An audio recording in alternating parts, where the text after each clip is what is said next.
नमस्कार दोस्तों, free study 94 YouTube channel पे आपका फिर से स्वागत है। आज हम एडुटेरिया करंट अफेयर्स अर्धवार्षिकी 2023 के अंतर्गत एक इंपॉर्टेंट टॉपिक पे चर्चा करने वाले हैं।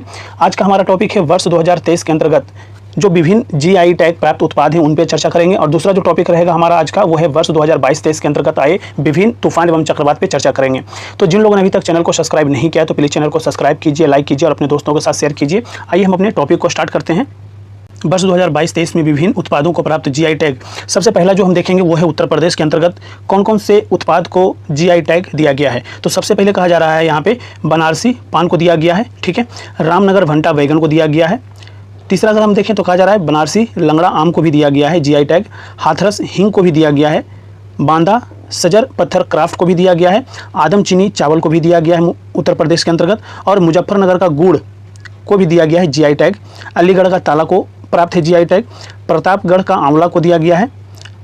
बखीरा ब्रास वेयर को दिया गया है और नगीना लकड़ी शिल्प को दिया गया। यानी उत्तर प्रदेश के अंतर्गत अप्रैल 2023 में बहुत सारे जीआई टैग प्राप्त उत्पाद हैं जो आपके एग्जामिनेशन के लिए काफ़ी इंपॉर्टेंट है, ठीक है। तो नेक्स्ट पे हम चलें तो नेक्स्ट यहाँ पे कहा जा रहा है तमिलनाडु के अंतर्गत। तमिलनाडु में भी देखें तो कहा जा रहा है अप्रैल 2023 के अंतर्गत जो है यहाँ पे मनपराई मुरुक्कू को दिया गया है, ठीक है। फिर कहा जा रहा है एक अंगूर है जो कि तमिलनाडु के अंतर्गत उत्पादन इसका किया जाता है, कंबम पनीर थ्राचाई, ठीक है। ये अंगूर का नाम है, ये भी इसे भी जीआई टैग दिया गया है। तीसरा देखें तो मार्तंडम शहद को दिया गया है। ऊटी वर्की यानी कुरकुरा नाश्ता को दिया गया है तमिलनाडु के अंतर्गत जीआई टैग। फिर कहा जा रहा है यहाँ पे मन मदुरई मिट्टी के बर्तन को दिया गया है जीआई टैग। सलेम साबुदाना को दिया गया है। थुथुकोडी वेत्री लई को दिया गया है तमिलनाडु के अंतर्गत। नेक्स्ट यहाँ पे नेगामम सूती साड़ी को दिया गया है। माइलाडी पत्थर की नक्काशी को दिया गया है जीआई टैग, ठीक है।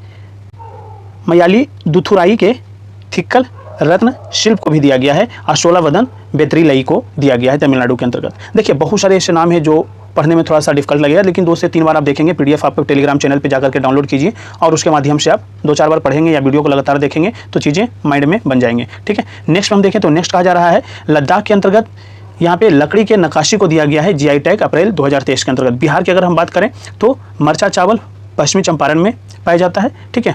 तो यहाँ पे दिया गया है अप्रैल 2023 के अंतर्गत, यानी ये आपके एग्जामिनेशन के लिए काफ़ी इंपॉर्टेंट है। और भी बिहार के अंतर्गत कौन कौन से जीआई टैग प्राप्त उत्पाद हैं आप हमें कमेंट बॉक्स में लिख करके भेज सकते हैं। छत्तीसगढ़ के अंतर्गत अगर हम बात करें तो नागरी दुबराज चावल का एक प्रजाति है, उसे दिया गया है अप्रैल 2023 के अंतर्गत जीआई टैग इनको मिला है।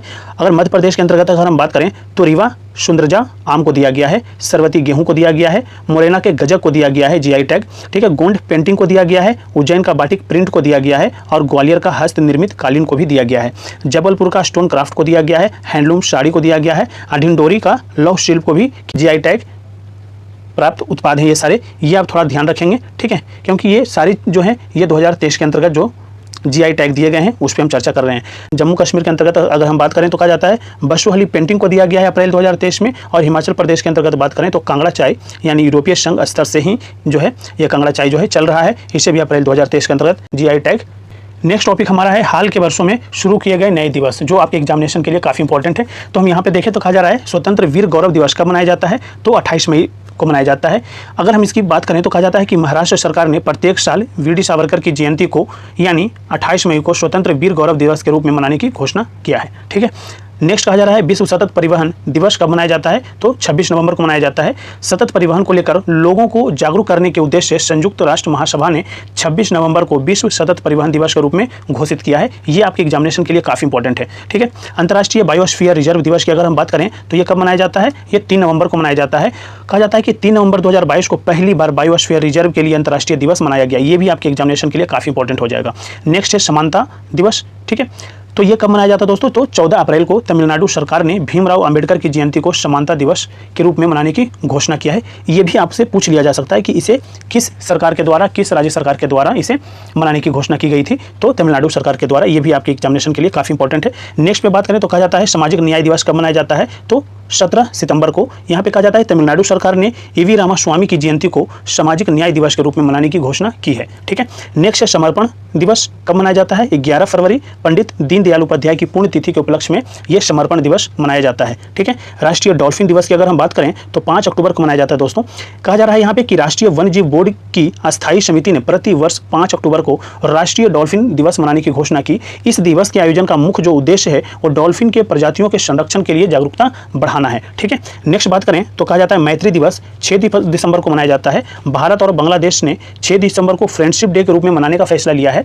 इसी दिन वर्ष 1971 को भारत ने बांग्लादेश को क्या किया था, मान्यता दी थी। ठीक है, इसी के उपलक्ष्य में मैत्री दिवस मनाया जाता है, याद रखना है 6 दिसंबर को। नेक्स्ट में बात करें तो कहा जाता है यहाँ पे महामारी की तैयारी का अंतर्राष्ट्रीय दिवस कब मनाया जाता है, बताइए। तो ये 27 दिसंबर को मनाया जाता है। कहा जाता है संयुक्त राष्ट्र तथा विश्व स्वास्थ्य संगठन दोनों ने मिलकर 27 दिसंबर को महामारी की तैयारी का अंतर्राष्ट्रीय दिवस घोषित किया है। ठीक है, राष्ट्रीय स्टार्टअप दिवस की अगर हम बात करें तो 16 जनवरी को मनाया जाता है। भारत में पिछले 2 वर्षों में स्टार्टअप की संख्या में लगातार बढ़ोतरी देखते हुए केंद्र सरकार ने 16 जनवरी को इसके लिए दिवस मनाने की घोषणा की थी। ठीक है, तो ये भी आपके लिए इंपॉर्टेंट हो जाएगा। नेक्स्ट बात करें पराक्रम दिवस का, तो ये 23 जनवरी को मनाया जाता है। सुभाष चंद्र बोस की 125वीं जन्म दिवस पर जो है केंद्र सरकार ने पराक्रम दिवस मनाने की घोषणा किया था। अब प्रत्येक साल 23 जनवरी को पराक्रम दिवस मनाया जाता है। ठीक है, वीर बाल दिवस की अगर हम बात करें तो 26 दिसंबर को मनाया जाता है। प्रधानमंत्री नरेंद्र मोदी ने गुरु गोविंद सिंह के 4 पुत्रों को श्रद्धांजलि देने हेतु प्रत्येक साल 26 दिसंबर को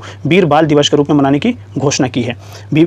विभाजन विभीषिका स्मृति दिवस कब मनाया जाता है, तो 14 अगस्त को मनाया जाता है। प्रधानमंत्री नरेंद्र मोदी ने 14 अगस्त को प्रतिवर्ष विभाजन विभीषिका स्मृति दिवस के रूप में मनाने का निर्णय लिया, क्योंकि इसी दिन भारत और पाकिस्तान का क्या हुआ था, विभाजन हुआ था। ठीक है, नेक्स्ट बात करें तो यहाँ पे कहा जा रहा है जनजातीय गौरव दिवस। जनजातीय गौरव दिवस की अगर हम बात करें तो कहा जाता है यह कब मनाया जाता है दोस्तों, तो 15 नवंबर को मनाया जाता है। कहा जाता है कि भगवान बिरसा मुंडा की जन्म दिवस को अब प्रत्येक वर्ष जनजातीय गौरव दिवस के रूप में मनाने का फैसला किसने लिया है, तो ये केंद्र सरकार ने लिया है, ना कि झारखंड सरकार ने लिया है। ये आपके एग्जामिनेशन के लिए काफी इंपॉर्टेंट हो जाएगा। ठीक है, नेक्स्ट यहाँ पे कहा जा रहा है वर्ष 2022 देश में आए तूफान एवं चक्रवात। ठीक है, ये आपके एग्जामिनेशन के लिए काफी इंपॉर्टेंट है, क्योंकि ऑलरेडी अभी जून 2023 के अंतर्गत बिपरजॉय आया था। कहाँ पे आया था, तो गुजरात, जिससे बहुत सारे जो है भारत के राज्य जो है प्रभावित हुए थे, जैसे गुजरात, महाराष्ट्र, राजस्थान। ठीक है, और इसका नामकरण किसने किया था, किस देश ने किया था, तो बांग्लादेश ने। तो ये आपके एग्जामिनेशन के लिए काफी इंपॉर्टेंट हो जाएगा, तो ये आपको ध्यान रखना है बिपरजॉय का। ठीक है, कब आया था, जून 2023 में आया था।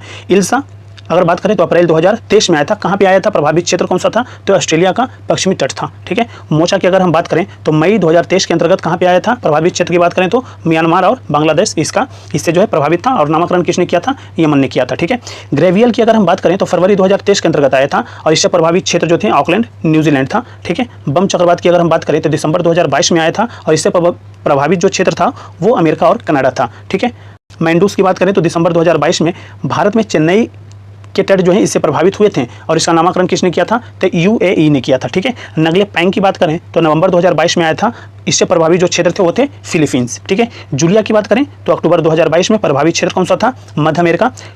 शीतरंग की बात करें तो अक्टूबर 2022 में आया था, और प्रभावित जो क्षेत्र था वो था पश्चिम बंगाल एवं बांग्लादेश, और इसका नामकरण थाईलैंड के द्वारा किया गया था। ठीक है, कुछ और इंपॉर्टेंट न्यूज़ है, उस पर भी हम चर्चा कर लेते हैं। नेक्स्ट न्यूज़ हमारा 2023 में राज्यों के विधानसभा चुनाव हुए थे। किस राज्य में कौन सी पार्टी बड़ी थी, सबसे ज़्यादा सीट किस पार्टी ने जीता, ये आपके एग्जामिनेशन के लिए वैसे ज़्यादा इंपॉर्टेंट नहीं है, लेकिन ध्यान रहना चाहिए। ठीक है, तो यहाँ पे कहा जा रहा है कर्नाटक में चुनाव हुआ 2023 के अंतर्गत। कुल विधानसभा की सीट कितने थे, तो 224। ठीक है, कितने चरणों में चुनाव हुआ, तो 1 चरण में चुनाव संपन्न किया गया, और जीते गए सीटों में सबसे बड़ी पार्टी जो उभर करके आई वो थी कांग्रेस, 135 सीटें जीती थी। ठीक है, मेघालय की बात करें तो कुल सीट कितना था, 60। कितने चरण में वहाँ पे कंडक्ट हुआ इलेक्शन, तो 1 चरण में, और सबसे बड़ी जो पार्टी थी नेशनल पीपुल्स पार्टी। ठीक है, 26 सीट जीती थी।